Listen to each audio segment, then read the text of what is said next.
Hello, students. So, RUBP, PGA, PGAL, क्या इन सब चीज़ों को तुम रट्टा मारते हो या कुछ समझ में आता है? आज हम इस वीडियो के अंदर सब कुछ समझेंगे कि कैल्विन साइकिल के अंदर ये सब क्या है, कैसे बनता है, कितनी एटीपी चाहिए, कितने कैल्विन साइकिल के टर्न्स चाहिए, कितना NADPH2 चाहिए, कितने CO2 चाहिए to form one glucose. So let's start. हमारे पास बेटा सबसे पहले मैं कैल्विन साइकिल पर डायरेक्ट जंप करने से पहले तुम्हें बताती हूँ कि जो फोटोसिंथेसिस होता है वो दो स्टेप्स में होता है।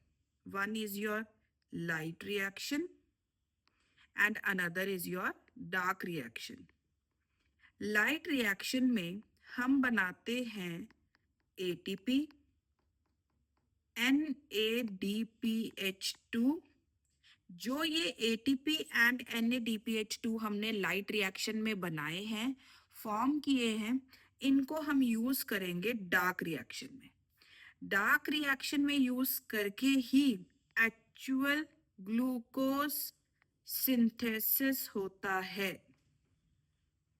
अब ये बेटा दो वे से होता है, दो साइकिल्स हैं हमारे पास जिससे ग्लूकोज सिंथेसिस हो सकता है। One is your C3 cycle, also known as Calvin cycle. Another is your C4 cycle. Clear? आज इस वीडियो के अंदर मैं तुम्हें समझाऊंगी C3 साइकिल, क्योंकि डार्क रिएक्शन का जो मेन बेस है वो C3 साइकिल है। अगर C3 साइकिल समझ में आ गया, हाफ C4 साइकिल भी अपने आप समझ में आ जाएगा। सो let's start the Calvin cycle and the C3 cycle. सबसे पहले कैल्विन साइकिल का नाम कैल्विन साइकिल क्यों है? क्योंकि बेटा जो साइंटिस्ट ने इसको डिस्कवर किया था उसका नाम था मेल्विन कैल्विन। उन्हीं साइंटिस्ट के नाम से फिर हमने इसको दिया कैल्विन साइकिल। C3 साइकिल क्यों बोलते हैं?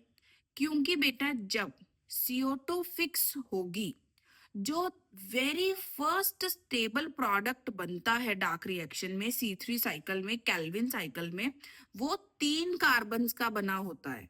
मैं रिपीट कर रही हूं इसको। जो कैल्विन साइकिल में फर्स्ट स्टेबल प्रोडक्ट फॉर्म होगा वो 3 कार्बन्स का बना होता है, इसीलिए हम इसे C3 साइकिल बोलते हैं। ओके, सो याद रखना ये। नाउ फर्स्ट स्टेबल प्रोडक्ट है कौन? PGA, phosphoglyceric acid, which is made up of 3 carbons, जिसी वजह से हमने कैल्विन साइकिल को C3 साइकिल बोला है। PGA, phosphoglyceric acid. Now CO2 acceptor, very important. मतलब ये इतना इंपॉर्टेंट है, मोस्टली बच्चे 99% स्टूडेंट इसमें गलती करते हैं। बेटा जी हमने जस्ट अभी पढ़ा कि फर्स्ट स्टेबल प्रोडक्ट जो है वो 3 कार्बन्स का बना होता है। अब first stable product of CO2 fixation अगर 3 कार्बन का बना हुआ है तो मोस्टली बच्चे सोचते हैं कि एक कार्बन CO2 से आ गई, एक 2 कार्बन कंपाउंड लगेगा, 2 कार्बन कंपाउंड CO2 के साथ कंबाइन करके PGA बना देगा। But you know this is wrong. First compound, first जो रिएक्टेंट है जिसके साथ CO2 रिएक्ट करके CO2 फिक्स होकर जो PGA बनाता है वो 2 कार्बन्स का बना हुआ नहीं होता, वो बना होता है 5 कार्बन्स का। सो हमारे पास एक 5 कार्बन से बना हुआ कंपाउंड है जो कंबाइन होगा CO2 के साथ, एंड देन हमारे पास 3 कार्बन्स का PGA फॉर्म होगा। सो जो CO2 एक्सेप्टर है बेटा वो है 5 carbon compound which is your RUBP। RUBP means ribulose bisphosphate. RUBP की फुल फॉर्म क्या है? Ribulose bisphosphate. 2 फॉस्फेट ये कैरी करता है, 5 कार्बन का कंपाउंड है जो सबसे पहले CO2 के साथ कंबाइन करके PGA फॉर्म करेगा। ओके, एंजाइम कौन सा यूज होता है? Rubisco. Full form of Rubisco is rubulose carboxylase oxygenase. बेटा रूबिस्को हम 11th की एनसीईआरटी में एक जगह और पढ़ते हैं, बायोमोलिक्यूल्स में। कमेंट सेक्शन में मुझे बताओ कि रूबिस्को जब बायोमोलिक्यूल्स में पढ़ते हैं तो उसका क्या कैरेक्टरिस्टिक फीचर बायोमोलिक्यूल्स में बताया हुआ है। वो अपने आप में एक 4 मार्क्स का नीट का क्वेश्चन है। ओके, सो रूबिस्को रूबिलोस कार्बोक्सिलेज ऑक्सीजिनेज, इसका मीनिंग क्या है? जो बेटा जी रूबिस्को एंजाइम है वो CO2 के साथ भी कंबाइन कर सकता है और O2 के साथ भी कंबाइन कर सकता है, बट दोनों में से एट अ टाइम वो एक के साथ ही कंबाइन करेगा। ईदर CO2, अगर CO2 के साथ कंबाइन कर रहा है तो कार्बोक्सिलेज, अगर O2 के साथ कंबाइन कर रहा है तो ऑक्सीजिनेज। अब यहाँ एक और चीज समझो, फोटोसिंथेसिस में डार्क रिएक्शन में हमें ग्लूकोज बनाने के लिए हमारी रिक्वायरमेंट है कि रूबिस्को CO2 के साथ कंबाइन करे। अगर रूबिस्को CO2 के साथ कंबाइन ना करके ऑक्सीजन के साथ कंबाइन करेगा तो फोटो रेस्पिरेशन होती है। Photo respiration is a wasteful process, इसके थ्रू प्लांट्स को सिर्फ चीजें वेस्ट कर रहे हैं, कुछ भी फॉर्म नहीं हो रहा। So, what we want, Rubisco should combine with CO2 to form glucose. Okay. So, at a time, it can either act as carboxylase or oxygenase. दोनों एक टाइम पर एक साथ नहीं हो सकते। नाउ साइकिल, हमारे पास बेटा कैल्विन साइकिल के 3 स्टेप्स होते हैं। Carboxylation means addition of CO2 to RUBP। Reduction, इसमें हम NADPH2 की प्रेजेंस में रिड्यूस करेंगे, रिडक्शन होगी। एंड देन यू RUBP हमने यूज की है in the first step of carboxylation, हम उसको रीजेनरेट कर लेंगे। क्योंकि बेटा तुम खुद सोचो, अगर प्लांट्स इवेंचुअली RUBP ही खत्म कर लेगा तो ना तो C3 साइकिल हो सकता, ना ही C4 साइकिल हो सकता, क्योंकि C4 साइकिल में भी एक्चुअली तो आगे जाके कैल्विन साइकिल से ही ग्लूकोज बनता है। सो इसीलिए RUBP को रीजेनरेट करना बहुत इंपॉर्टेंट है, अदरवाइज पूरा फोटोसिंथेसिस का डार्क रिएक्शन आगे कंटिन्यू कैसे होगा। So the third step is regeneration of RUBP। सो ये हमारे पास है साइकिल ऑफ कैल्विन साइकिल। सो इसमें क्या होता है बेटा, स्टेप बाय स्टेप समझेंगे। बहुत स्लोली मैं समझा रही हूँ, साइकिल में थोड़ा और स्लो समझाऊंगी, बट इतना अच्छे से अटेंशन रखो यहाँ पर सो दैट तुम इसे आज ही समझ जाओ। सी, सबसे पहले बेटा जी एक चीज और, मैं जो ये कैल्विन साइकिल की कैलकुलेशन कर रही हूँ वो कर रही हूँ 3CO2 को लेकर। 3CO2 से लेकर करने का रीजन है क्योंकि जब मैं 3CO2 से कर रही हूँ तो हमारी जो पूरी साइकिल की कैलकुलेशंस हैं वो इजी हो गई। बट नेचर में eight a time 3CO2 3 RUBP के साथ बाइंड नहीं कर रही है। Eight a time 1 RUBP is combining with 1 CO2। But वैसे तुम एंड में खुद रियलाइज करोगे कि कैलकुलेशंस थोड़ी मुश्किल हो जाती हैं, डिफिकल्ट हो जाती है, इसीलिए हम 3CO2 लेकर चलते हैं from the very beginning. So 3 RUBP combines with 3CO2। RUBP के एक मॉलिक्यूल के पास 5 कार्बन है एंड CO2 के पास 3 कार्बन है। एक के पास एक है तो टोटल 3 के पास 3 हो गई।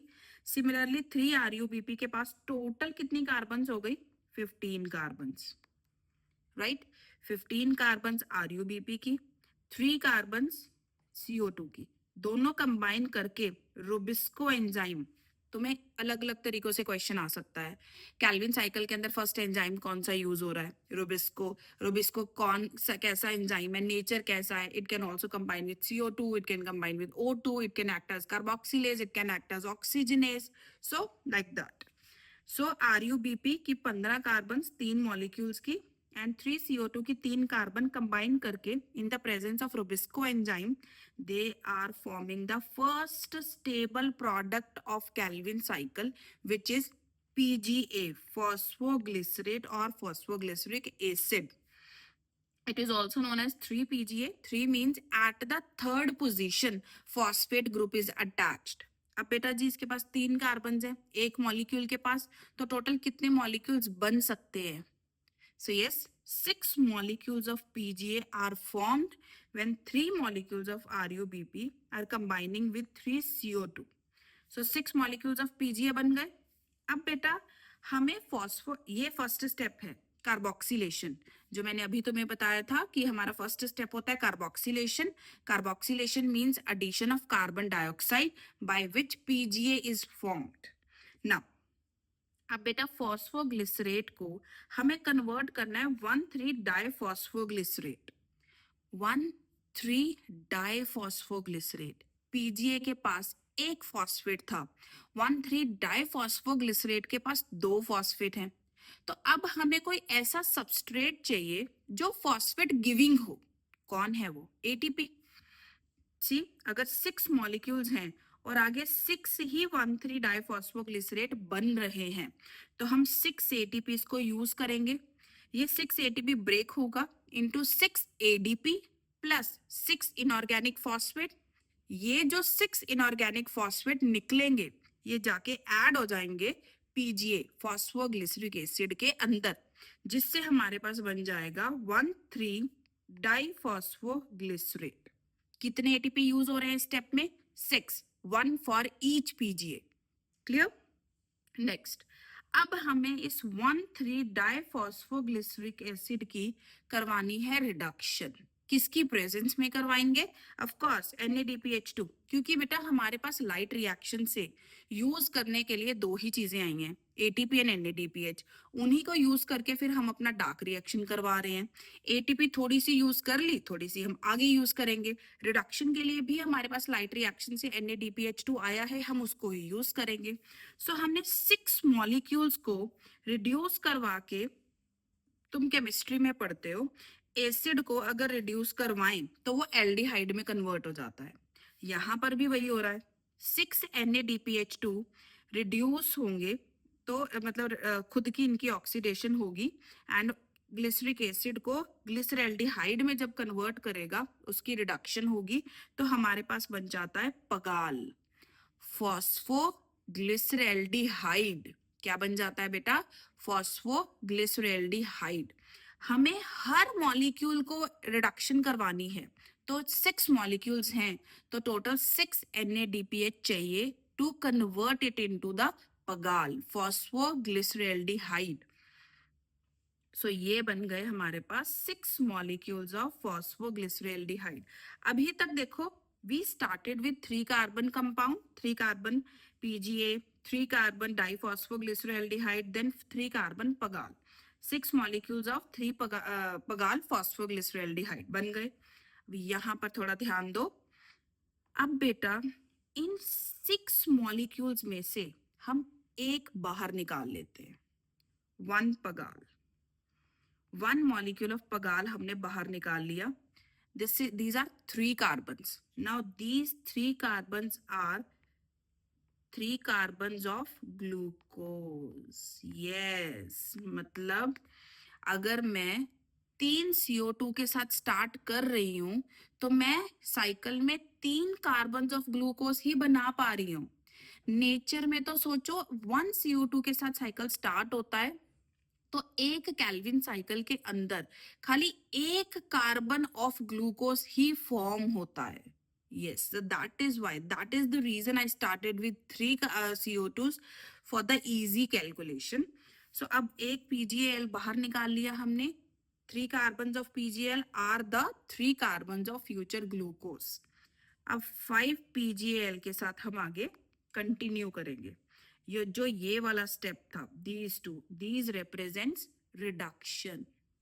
I told you Calvin cycle have 3 steps: carboxylation, reduction and regeneration. Carboxylation is addition of CO2. Reduction is in the presence of NaDPH2. The acid is converted into aldehyde. अब हम एक पगाल को बाहर निकाल लेंगे, which are 3 carbons of future glucose. जो 5 PgAl हैं, इनको हम यूज करके RUBP रीजनरेट करेंगे. इक्वली इंपॉर्टेंट स्टेप है, क्योंकि RUBP रीजनरेट करना बहुत इंपॉर्टेंट है. तो PgAl बन गया, 5 मॉलिक्यूल्स ऑफ PgAl. अब बेटा जी हमने क्या किया, 5 मॉलिक्यूल्स ऑफ फॉस्फोग्लिसरैल्डिहाइड। इसके पास टोटल 5 फॉस्फेट हैं, बट हमें 5 फॉस्फेट अब नहीं चाहिए, तो हमने क्या किया, 2 फॉस्फेट यहां से बाहर निकाल दिए। चल 5 कार्बन ही रहे हैं, हमने क्या किया, 2 फॉस्फेट्स, सॉरी 3 कार्बन कंपाउंड ही चल रहा है, टोटल 15 कार्बन। इससे हमें अब फॉर्म करना है 3 रूबिलोज 5 फॉस्फेट, 3 मॉलिक्यूल्स ऑफ रूबिलोज 5 फॉस्फेट। ये रूबिलोज 5 फॉस्फेट एक 5 कार्बन कंपाउंड है। अब मेरे पास 3 कार्बन कंपाउंड के 5 मॉलिक्यूल्स थे, मतलब टोटल 15 कार्बन थी। अब मुझे 5 कार्बन का कंपाउंड बनाना है, तो 15 कार्बन से 5 कार्बन का कितने कंपाउंड बन सकते हैं, 3। सो ये 3 बन गए। हर एक के पास एक फॉस्फेट होगी, तो मेरे पास 2 फॉस्फेट एक्स्ट्रा हो गए, उनको हमने बाहर निकाल दिया। तो हमारे पास क्या बन गया बेटा, 3 रूबिलोज 5 फॉस्फेट। हमने बनाना क्या है, रूबिलोज बिसफॉस्फेट, मतलब ऐसा कंपाउंड जिसके पास 2 फॉस्फेट है। तो हमें 3 एटीपी फिर से लगेंगे, ऐसा सबस्ट्रेट जो फॉस्फेट गिविंग हो। सो 3 एटीपीज को यूज करके हम 3 एडीपी एंड 3 इनऑर्गेनिक फॉस्फेट में कन्वर्ट कर लेंगे। ये 3 फॉस्फेट्स जो है वो जाके ऐड हो जाएंगे टू रूबिलोज 5 फॉस्फेट, जिससे वो कन्वर्ट हो जाएगा 3 रूबिलोज बिसफॉस्फेट। इस वजह से बेटा हमारे पास आरयूबीपी रीजनरेट हो गया। This is regeneration of RuBP. Clear? So I hope तुम्हें ये कैल्विन साइकिल पूरा समझ आ गया। नहीं समझ में आया, एक बारी पॉज करो, रिवाइंड करो, थोड़ा दोबारा सुनो, फिर आगे कंटिन्यू करो। अब हम सबसे मेन पार्ट इस साइकिल का जो है वो है बेटा कैलकुलेशंस। कैलकुलेशन समझनी बहुत इंपॉर्टेंट है, वैसे अब वो डिफिकल्ट रही नहीं है। अब बेटा जी अगर हमें 3 कार्बन ऑफ ग्लूकोज बनानी है, 3 कार्बन ऑफ ग्लूकोज बनाने के लिए हम कैलकुलेट करते हैं कितनी एटीपी यूज की हमने। हमने यूज की बेटा 6 एटीपी यहाँ यूज की हैं, सी 6 एटीपी हमने यहाँ यूज की हैं, 3 एटीपी हमने यहाँ यूज की हैं। तो 3 कार्बन बनाने के लिए हमने 9 एटीपी यूज किए हैं। NADPH2 कितने यूज किए, वो यूज किया बेटा खाली एक ही बार यूज हुआ है ये। सो 6 NADPH2 यूज हुए हैं। अब 9 ATP एंड 6 NADPH2 यूज करके 3 कार्बन बनी है। 6 कार्बन बनाने के लिए इसको exactly multiply by 2। So to form 6 carbon of glucose we need 18 ATPs and 12 NADPH2। Clear? So अब अगर हम बात करें एक्चुअल नेचर में जैसे चलता है बेटा जी, जैसे कि मैंने पहले बताया था, नेचर में एक carbon dioxide at a time Calvin cycle में एंटर करेगी। जब एक कार्बन डाइऑक्साइड कैल्विन साइकिल में एंटर करेगी तो कैल्विन साइकिल को टोटल 6 टाइम्स रोटेट करना पड़ेगा for 1 glucose. Mind it, I am repeating, 6 turns of Calvin cycles are required for 1 molecule of glucose. Okay, 6 Kelvin cycles are required for 1 glucose molecule, and 18 ATPs and 12 NADPH2 and 6 CO2 are required for 1 glucose molecule formation. तुम इसे ऐसे भी याद कर सकते हो, CO2, NADPH2 and ATP, ऐसे भी क्वेश्चन पूछा जा सकता है। CO2 6 चाहिए, NADPH2 12 एंड ATP 18, कट करके आएगा 1:2:3। सीक्वेंस याद रखना, CO2, NADPH2 and ATP 1 2 3। Clear? सो या that's all about your Calvin cycle. अब इस टॉपिक के ऊपर बेस्ड हम कुछ PYQs डिस्कस करते हैं, बहुत इंपॉर्टेंट PYQs हैं। तो बेटा सबसे पहला PYQ है, in C3 cycle, the first stable product of photosynthesis during the dark reaction, very easy, C3 cycle के अंदर, कैल्विन साइकिल के अंदर फर्स्ट स्टेबल प्रोडक्ट कौन सा बना है? फॉस्फोग्लिसरिक एसिड, थर्ड पोजीशन पर फॉस्फेट ग्रुप अटैच था, so your answer is C, 3 phosphoglyceric acid.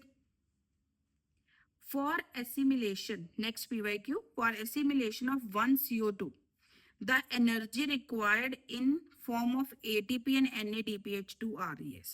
ये क्वेश्चन बेटा अच्छे से देखो, बहुत सारे बच्चे इसको जल्दबाजी में पढ़ के सोच लेते हैं कि एक कैल्विन साइकिल के लिए कितनी एटीपी एंड NADPH2 चाहिए। No, they are not asking you about complete glucose molecule formation. No, they are just saying for 1 CO2 कितना चाहिए। फॉर 1 CO2 हमने अभी किया 1 2 3, 1 CO2 के लिए 2 NADPH2 एंड 3 ATPs चाहिए। So 2 NADPH2 and 3 ATPs. Correct answer is C. गलती से भी D mark मत कराना. C is the correct answer because they are asking you about 1 CO2 molecule. Next, for the synthesis of 1 glucose molecule, the Calvin cycle operates for। एक glucose molecule बनाने के लिए Calvin cycle कितनी बार turn लेगा। एक glucose molecule के अंदर 6 carbon होती हैं। 6 कार्बन को बनाने के लिए, और एक साइकिल में एक कार्बन बनती है, तो 6 कार्बन को बनाने के लिए हमें 6 कैल्विन साइकिल्स चाहिए। So your answer is 6 times. 6 times एक कैल्विन साइकिल रोटेट होगा, तब हमारे पास एक ग्लूकोज मॉलिक्यूल की फॉर्मेशन होती है। Okay, so I hope this Calvin cycle is very clear to you. ऐसे ही और टॉपिक्स को एंड कॉन्सेप्ट्स को सिंप्लीफाई करने के लिए फॉलो बायोएज।